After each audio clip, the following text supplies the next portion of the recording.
housing lot ulit po tayo dito po sa bayan po ng Villasis. Yung galing po tayo din sa likod, ang dirty kitchen nila. Ayan, so kailangan pa ng konting ayos ang dirty kitchen, pero dito sa loob, quality na po. Pinturado na lahat. Ayan po yung CR nila with tiles.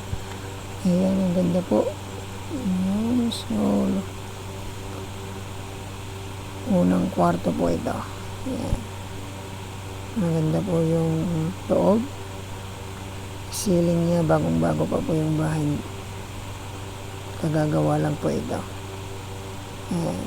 Ang ganda po ng unang kwarto. Yan po ang ating kusina. Malit na kusina. Salas. Yan po yung pangalawang kwarto natin. 3 pang kwarto dito, sir, ma'am. Ayan po yung pangalawa. Ayan po, di ko po sure kung maiwan po yung mga kama. Pero yung mga fixed cabinet, iwan na po yung mga yan. So, kung mga kama po, pag-usapan nyo na lang po ng seller natin. So, yun po yun. Ito po yung pangatlong kwarto natin.